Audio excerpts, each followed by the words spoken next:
ललितपुर के राजा बुंदेला जालौन के ग्राम सतोह में छोटी सी मीटिंग के दौरान बताया कि बुंदेलखंड को ऐसा होना चाहिए जैसा कि बंगाली का बंगाल है, बिहारी का बिहार है और राजस्थानी का राजस्थान है। इसी प्रकार हम बुंदेलखंडियों का अपना एक बुंदेलखंड होना चाहिए।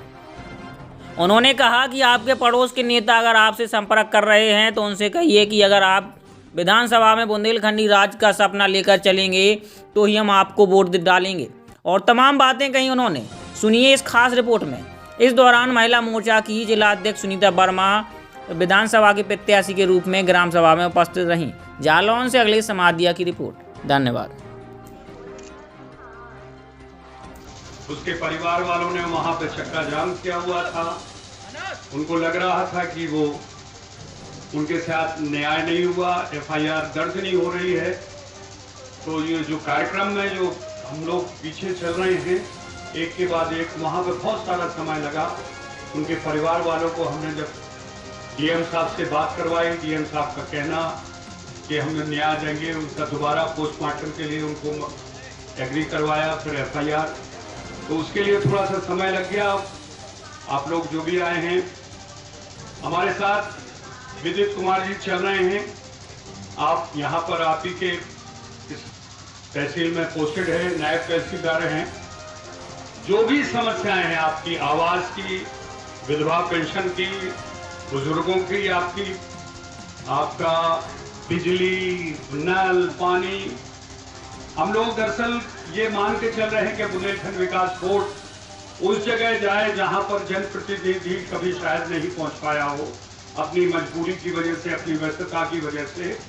तो हमारी कोशिश यही है कि जनता के बीच में जाकर, ये इसलिए नहीं कि चुनाव आ गया इसलिए मैं आया हूँ, हो सकता है कि सतोह में नहीं आ पाया हूँ, लेकिन पूरे बुंदेलखंड में हम लगातार पिछले 2 साल से, कोरोना के समय भी, जब कोरोना नहीं था तब भी बराबर हम लोगों के बीच में गए हैं।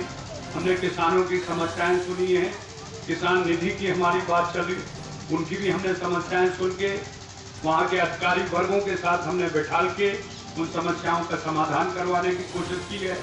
आपके सतोह में भी मैं ये कहते जा रहा हूँ, क्योंकि भैया तो वैसे आपके परिचित हैं, आपके आते जाते रहते हैं, इसीलिए हम नायब तहसीलदार को लेके आए हैं।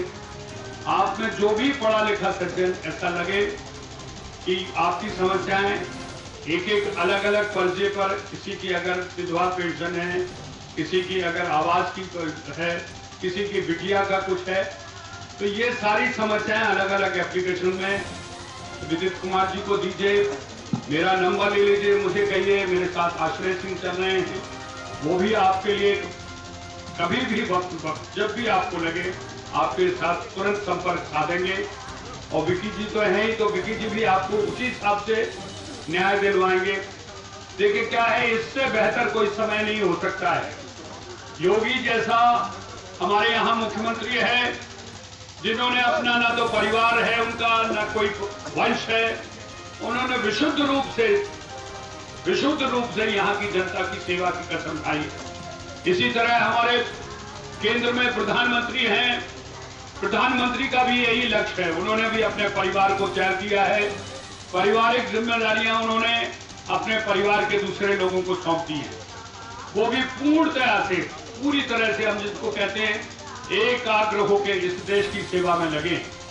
ऐसे समय में हमें बुंदेलखंड वासियों को यही चाहिए कि कम से कम ये कोशिश करें कि उनके साथ लग के, उनकी योजनाओं को समझ के, वोट जब आए तब देना, लेकिन उनकी योजनाओं को समझ के उस हिसाब से आप कार्य करें, सरकार के साथ मिलकर जुड़ के उन योजनाओं का पूरा लाभ उठाएं। ऐसा नहीं है कि सरकार आपके लिए काम नहीं करना चाह रही है। बुंदेलखंड के लिए इतनी योजनाएं, इतनी परियोजनाएं बुंदेलखंड के लिए आई हैं कि आप सोच नहीं सकते। लेकिन फिर भी मेरा मानना है, और ये हम सब लोग ये मानते हैं,